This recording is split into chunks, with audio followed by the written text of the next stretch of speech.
Hi everyone, welcome back my YouTube channel. आप सब कैसे हैं? आई होप आप सब बहुत ही अच्छे होंगे और अपनी अपनी लाइफ में पॉजिटिविटी के साथ आगे बढ़ रहे होंगे। तो आज भी मेरे एसडी चैलेंज का डे 5 है और आज मैं भी अपनी मॉर्निंग एसडी की शुरुआत रिवीजन सेशन से स्टार्ट कर रही हूँ। कल मैंने एक जियोग्राफी की क्लास अटेम्प्ट की थी जिसमें कि बीपीएससी के पीवाईक्यू कराए गए थे।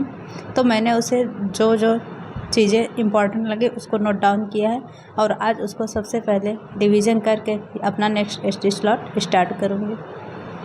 तो 15 मिनट तक मैंने उसको रिवीजन किया। इसके बाद मैं अब यहाँ पे एनसीईआरटी क्लास 7 की बुक रीड करने बैठ गई हूँ। आज मैं कोशिश करूँगी कि इसका 2 चैप्टर बहुत अच्छे से कंप्लीट कर सकूं। हालांकि क्लास 7 की जो हिस्ट्री एनसीईआरटी है उसमें जो भी चैप्टर दिए हैं काफ़ी लेंदी हैं और चीज़ें भी इम्पॉर्टेंट दी गई हैं। तो उसको एक दिन में 2 चैप्टर अच्छे से कंप्लीट करने में कम से कम 1.5 घंटे का टाइम लग ही जाता है। तो मैंने अपने सेकेंड एसडी स्लॉट में उसको बहुत ही अच्छे से कंप्लीट किया और जो भी चीज़ें इम्पॉर्टेंट लगी उसे हाईलाइट करने की कोशिश की।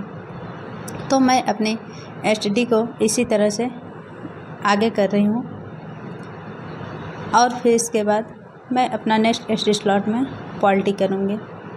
पॉलिटी के लिए आज मैं एक नया नोट्स फॉलो कर रही हूँ जो कि मैंने एक ऑनलाइन कोचिंग संस्थान से मंगवाया था जो कि एग्ज़ाम युग 24 करके है और इनका मेन सेंटर प्रयागराज में है।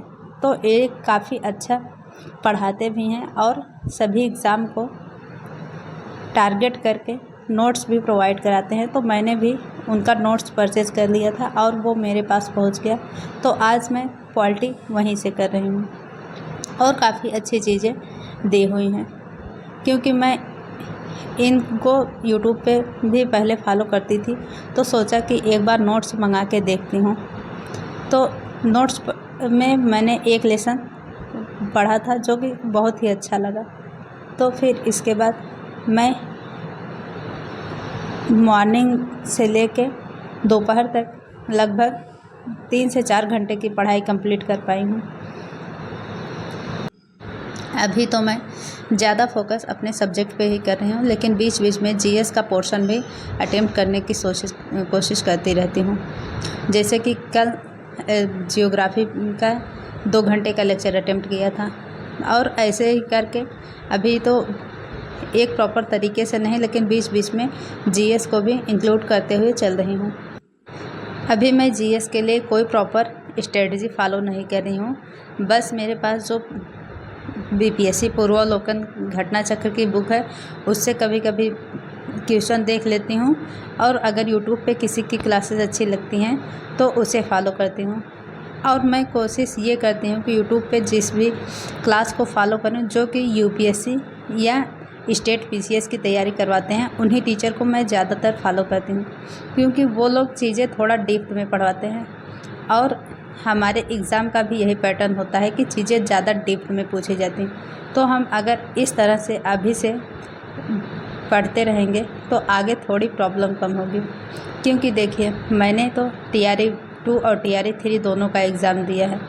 तो मैं अब ये नहीं चाहती कि ये जो TRE 4 का हो मेरी उसमें कहीं से भी कमी महसूस हो। इसीलिए मैं लगातार अपने प्लस पॉइंट देने के प्रयास करती हूँ।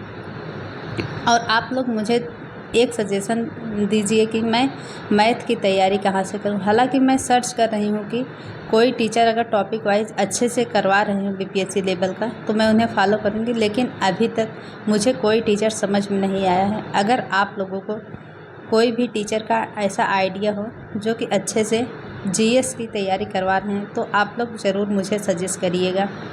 तो जब भी मुझे लगेगा कि अब अच्छे टीचर मिल गए हैं तो मैं प्रॉपर तरीके से स्टार्ट कर दूंगी क्योंकि मैथ ऐसा सब्जेक्ट है कि उसको अच्छे से कॉन्सेप्ट क्लियर करके और बार बार प्रैक्टिस करने से ही अच्छे से हम उसका क्वेश्चन बना सकते हैं।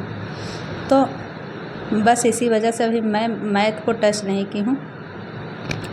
फिर देखते हैं, जब से स्टार्ट करूँगी आप लोगों के साथ ज़रूर शेयर करूँगी। और साइंस के लिए मैं अब क्लास 6 से NCERT स्टार्ट करना शुरू करूँगी। हालांकि मेरे पास बुक नहीं है, लेकिन मैं देख रही हूँ कि गूगल से ही उसे ढूंढ के उसको पढ़ूँगी। तो बस कुछ इसी तरह से अपने GS पे भी पकड़ मजबूत बनाने की कोशिश में लगी हूँ, क्योंकि GS में ही सबसे ज़्यादा प्रॉब्लम खड़ी होती है। सब्जेक्ट का तो सब्जेक्ट हम पहले से ही अपना मेंटेन करके चल रहे हैं, सब्जेक्ट में ज़्यादा प्रॉब्लम नहीं होती है, लेकिन GS को बहुत ज़्यादा मजबूत करने की ज़रूरत है। अब ये 3-3:30 बजे का टाइमिंग है और मैंने अपने बच्चों को कोचिंग पहुंचा दिया है। फिर इसके बाद अब मैं 1.5 घंटे तक आराम से फ्री होके स्टडी करूंगी, क्योंकि देखिए मेरे बच्चे अभी बहुत छोटे हैं और दोनों की एज सेम है, जिसलिए कि अगर वो रहते हैं तो मैं पढ़ाई बिल्कुल भी नहीं कर पाती हूँ। तो मैं अपने टाइम को सेव करने के लिए ही उन्हें कोचिंग लगवा दी हूँ, क्योंकि मेरा बेटा जो है वो 5 ईयर का है और बेटी 6 ईयर की है, और दोनों ही अभी इतने छोटे हैं कि अकेले हैंडल करना थोड़ा सा मुश्किल होता है। हालांकि अगर हम फ्री रहें तो उनको बहुत अच्छे से हैंडल कर सकते हैं, लेकिन हम भी एक एस्पिरेंट हैं और हमारे लिए टाइम निकालना बहुत ही ज़्यादा ज़रूरी है। तो मैं कोशिश यही करती हूँ कि ज़्यादा से ज़्यादा किसी भी तरह से अपने लिए टाइम सेव कर सकूँ। और एक बात ये भी है कि आप कितने भी पढ़े रहे, लेकिन आप अपने बच्चों को पढ़ाने में नाकामयाब ज़रूर होते हैं, क्योंकि बच्चे जो होते हैं खुद से या अपने माँ बाप से उतने अच्छे से नहीं पढ़ पाते जितना कि अदर टीचर से वो पढ़ लेते हैं। तो मैं यही सब सोच के ही उनको कोचिंग स्टार्ट करवाई हूँ, ताकि मेरे पास भी थोड़ा सा एक्स्ट्रा टाइम मिल सके, जिसको कि मैं अपनी पढ़ाई में इंक्लूड कर सकूँ। तो बस कुछ इसी तरह से मैं अपनी तैयारी कंटिन्यू कर रही हूँ। आप लोगों की तैयारी कैसी चल रही है, आप लोग भी कमेंट करके ज़रूर बताइएगा, और कोई सजेशन हो या कोई क्वेरी हो तो ज़रूर पूछने का प्रयास करें। आज के लिए बस इतना ही। Bye bye.